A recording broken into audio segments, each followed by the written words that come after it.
Hello बच्चों, सभी को नमस्कार।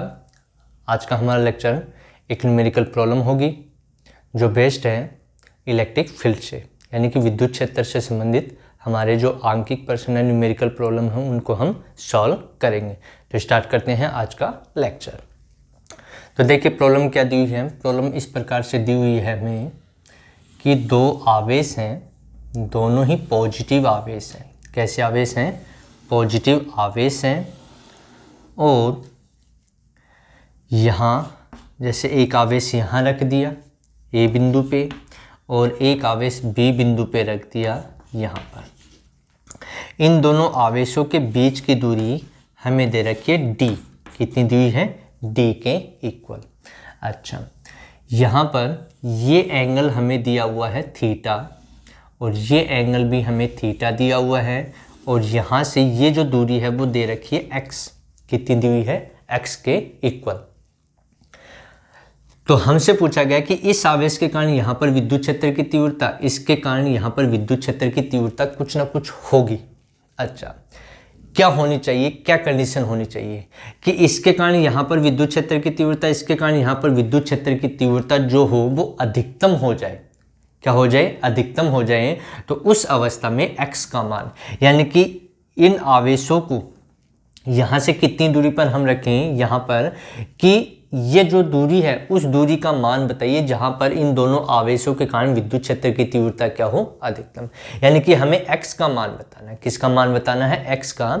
कि यहाँ से इसके मूल बिंदु, यहाँ सेंटर से इसके लंबवत दिशा में x का वह मान बताना है जहाँ पर इन दोनों आवेशों के कारण विद्युत क्षेत्र की तीव्रता क्या हो? अधिकतम हो। तो कैसे इसको सोल्व करते हैं? देखिए, मान लो पॉजिटिव आवेश है तो इसके कारण विद्युत क्षेत्र की तीव्रता की दिशा ये होगी, जिसको हमने लिखा E1। ये भी प्लस है तो इसके कारण दिशा हो गई ये, इसको हमने लिख दिया E2 इस प्रकार से। ठीक है, इसका ये हम लें यदि इस प्रकार से, तो ये एंगल थीटा है तो ये एंगल इधर वाला थीटा हो जाएगा और ये एंगल भी क्या हो जाएगा? थीटा हो जाएगा इस प्रकार से। यानी कि ये एंगल भी थीटा थीटा हो जाएंगे। अब देखिए इसका इधर कंपोनेंट हम लें, यानी कि यहीं डायग्राम में इस प्रकार से बना दूं, इस प्रकार से इधर E1 है हमारे पास और इधर E2 है। और इस प्रकार से हमें दिया हुआ है ये एंगल थीटा है और ये एंगल भी क्या है? थीटा। तो देखिए इसका इधर कंपोनेंट आएगा वो क्या आएगा? इधर कंपोनेंट आ जाएगा E1 cos थीटा, इसका विद्युत क्षेत्र का। और इसका इधर कंपोनेंट क्या आएगा? वो आएगा E2 cos थीटा। यानी कि दोनों कंपोनेंट इधर आ गए। E1 cos थीटा भी इधर है और E2 cos थीटा। इन दोनों का रिजल्टेंट ये होगा।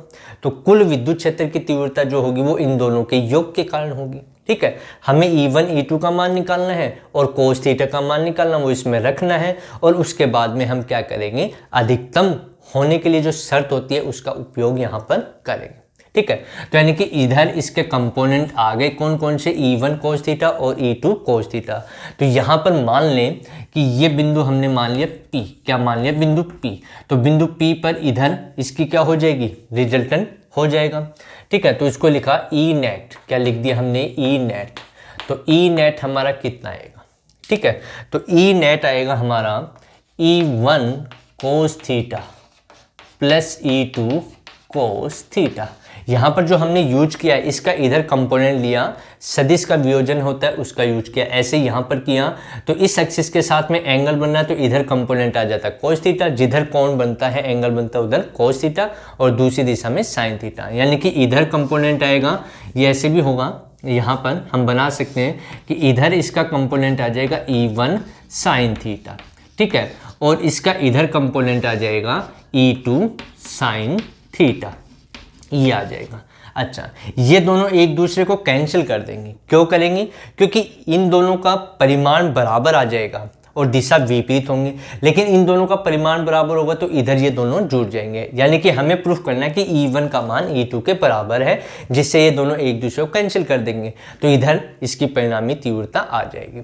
ठीक है, वो हम प्रूफ कर लेंगे। प्रूफ करने से ये दोनों एक दूसरे को कैंसिल कर देंगे। तो यहाँ पर ये आ गया E net equal to E1 cos theta plus E2 cos theta. ठीक है, अब देखिए बात यहाँ पर करें E1 कितना होगा? E1 इक्वल टू आएगा हमारे पास, E1 की वैल्यू हम निकालें तो देखिए ये इस आवेश के कारण हमने मानी, तो यहाँ से यहाँ तक की दूरी हमें पता होनी चाहिए। हमें यहाँ से यहाँ तक की दूरी दी हुई है, कितनी, D दी हुई है, यहाँ से A से B तक की, तो यहाँ से यहाँ तक की दूरी होगी D/2, ये बिंदु O मान लिया हमने।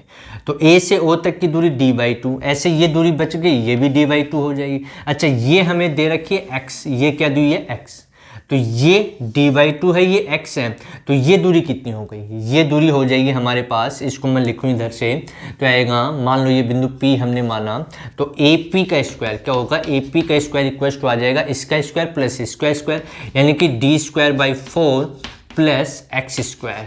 तो हमारे पास AP का मान आ गया x² प्लस D²/4 इसका एंड रूट, यानी कि ये दूरी जो आई AP दूरी वो कितनी है, x² प्लस D²/4 का एंड रूट, ऐसे ये दूरी होगी, यानी कि ये भी किसके बराबर हो जाएगी, BP के इक्वल।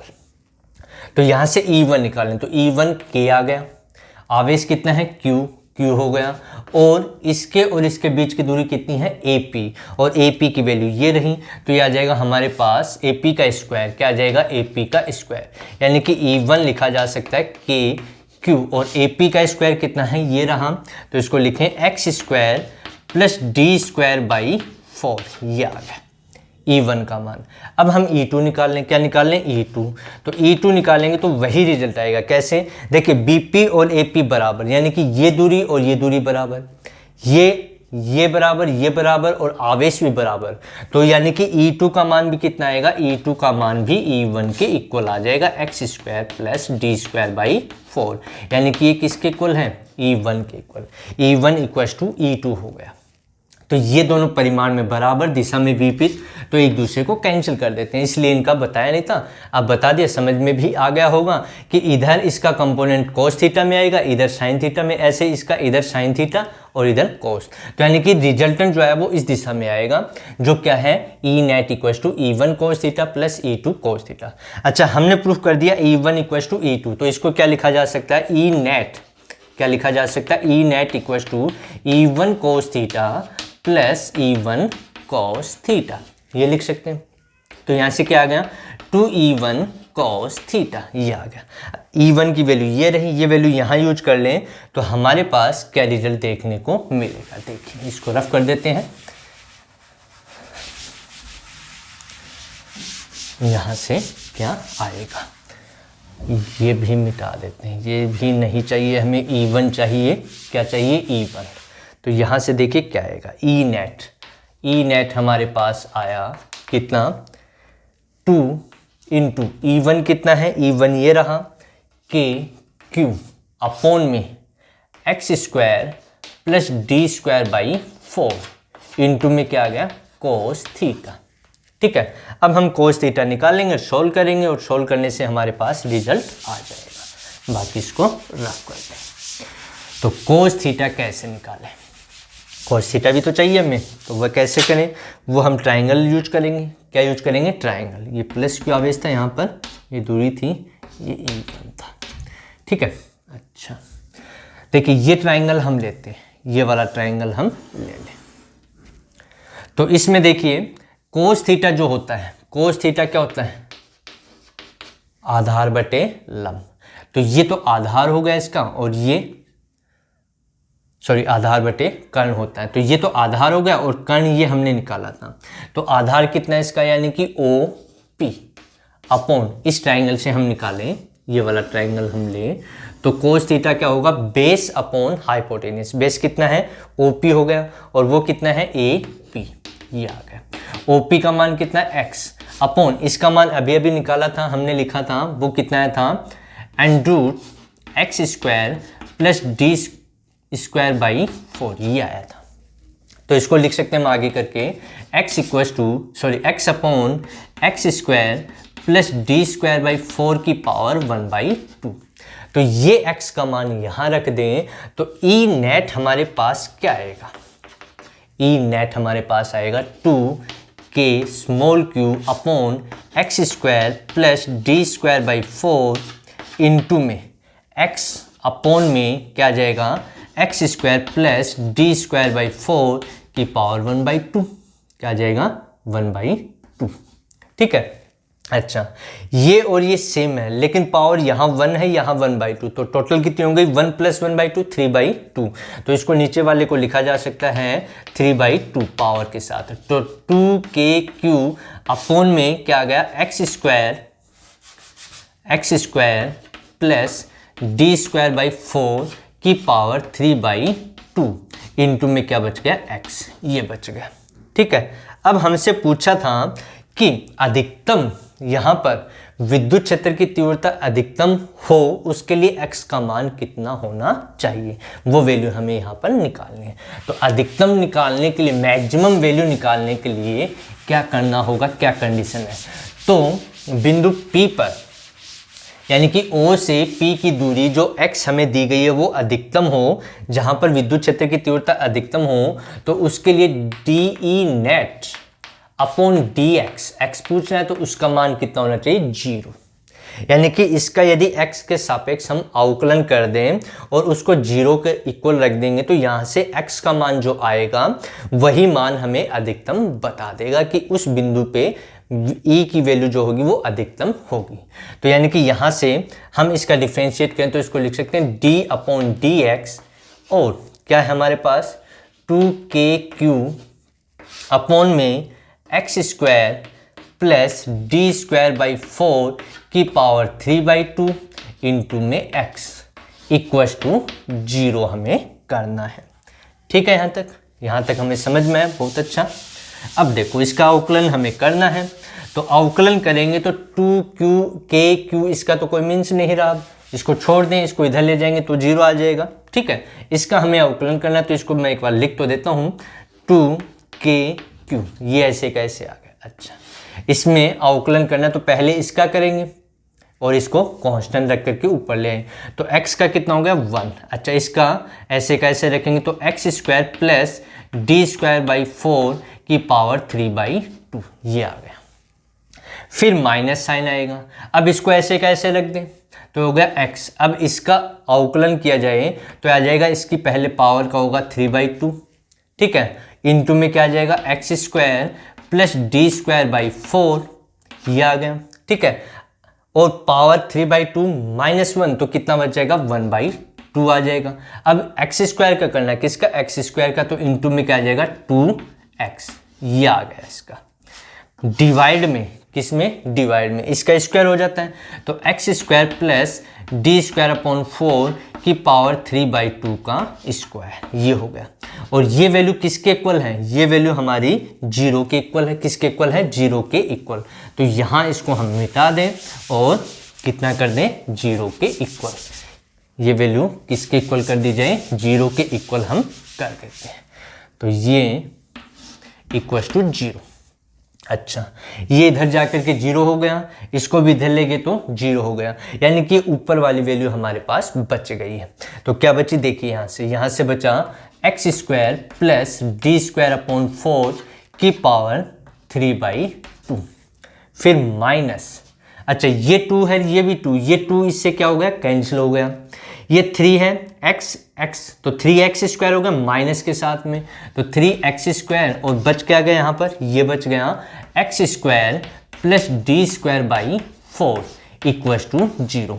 ये इधर ले गए 0 में आ गया और ये भी इधर जा करके 0 में आ गया। ठीक है, तो ऊपर वाली टर्म ये बच गई हमारे पास। अब इसको हमें सोल्व करना है, सोल्व करेंगे, 1 मिनट। यहाँ पर पावर है 1/2, ये भूल गए। ठीक है, देखो ये आ गया, ये ऐसे कैसे, और यहाँ पर ये 2 से 2 कैंसिल होगा, 3x into x 3x² power 1/2। ठीक है, अब इसको हमें सोल्व करना है। एक मैथमेटिकल प्रॉब्लम अब हमारे सामने आ चुकी है। अब इसको मैथमेटिकली हम सोल्व करते हैं और रिजल्ट आ जाएगा। क्या रिजल्ट आएगा देखते हैं। तो ये आएगा हमारे पास, इसमें से मैं कॉमन ले लूँ x² प्लस d²/4 की पावर 1/2, यानी कि ये कॉमन ले रहा हूँ मैं, x² प्लस d² इसकी पावर 1/2 कॉमन ले ली। तो यहाँ से 3/2 में से 1/2 कम हो गया तो कितना बच गया, यही बचेगा, 1 बच जाएगी इसकी पावर, तो ये आ जाएगा x² प्लस d²/4 ऐसे कैसे। फिर -3x², अच्छा ये तो हमने कॉमन ले ही लिया, इक्वल टू कितना हो गया 0, ये भी इधर जा करके 0 हो जाएगा। तो यहाँ से क्या बचा हमारे पास, यहाँ से बचा देखिए x² plus d²/4 -3x² equal to 0। ये माइनस का ये प्लस का, तो ये -3 ये प्लस x² और ये -3 तो कितना हो गया -2x² plus d²/4 equal to 0। ये इधर ले जाएं तो 2x² इक्वल टू आ जाएगा d²/4। तो यहाँ से x² इक्वल टू आ गया d²/8, यानी कि x हमारे पास आ गया d/√8 में 8। ठीक है, यानी कि x फाइनली कितना आया, x इक्वल टू d/2√2 के इक्वल। यानी कि इतनी दूरी यदि हो x की तो वहां पर विद्युत क्षेत्र की तीव्रता का मान क्या होगा, अधिकतम होगा। तो ये प्रॉब्लम थी जो एग्जाम में पूछी गई है, बिल्कुल सिंपल प्रॉब्लम। प्रैक्टिस करते रहें बच्चों, जितनी ज़्यादा प्रैक्टिस हम करेंगे उतना ज़्यादा हमें अच्छे से समझ में आएगा। क्वेश्चन को देख करके घबराना नहीं है, बिल्कुल आराम से आसानी से उनको सॉल्व करना है। अब देखिए एक प्रॉब्लम और है, मैथमेटिकली प्रॉब्लम है। मान लो कि इस प्रकार से ये मूल बिंदु हो गया, ये क्या हो गया, मूल बिंदु हो गया। इससे 1 metre, 2 metre, 3 metre, 4 metre, 5 metre and so on ऐसे ही अनंत तक चला। ऐसे ही क्या चला, अनंत तक चला है। ठीक है, यहाँ पर आवेश रखे हुए हैं, यहाँ पर 1 कूलाम है, यहाँ -2 कूलाम, यहाँ +3 कूलाम, यहाँ -4 कूलाम, ऐसे ही अनंत तक चलता गया। इस प्रकार से आवेश रखे हुए। अच्छा, हमसे पूछा कि इन सभी आवेशों के कारण इस बिंदु के ऊपर विद्युत क्षेत्र की तीव्रता क्या होगी, परिणामी विद्युत क्षेत्र की तीव्रता बताओ। तो हमें पता है कि जो फॉर्मूला होता है E इक्वल टू अध्यारोपण का सिद्धांत हमने जिसमें पढ़ा था उसके अनुसार यहाँ से लिखा जा सकता है कि समेसन I इक्वल टू 1 से n QI/RI का स्क्वायर, ये फॉर्मूला है। तो K तो सब में कॉमन आ जाएगा। अच्छा, इसमें प्लस माइनस दोनों चल रहे हैं, प्लस के लिए प्लस साइन यूज कर लेंगे, माइनस के लिए माइनस साइन यूज कर लेंगे इस बिंदु के लिए।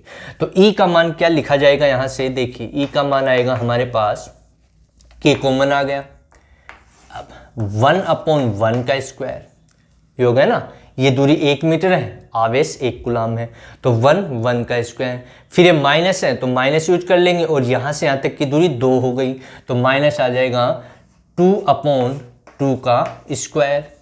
ऐसे ही ये प्लस में आ जाएगा, प्लस 3/3 का स्क्वायर, ये माइनस में आ जाएगा, माइनस 4/4 का square, plus and so on infinity तक, ऐसे ही चलता रहेगा। ठीक है, अनंत तक ऐसे ही चलता रहेगा।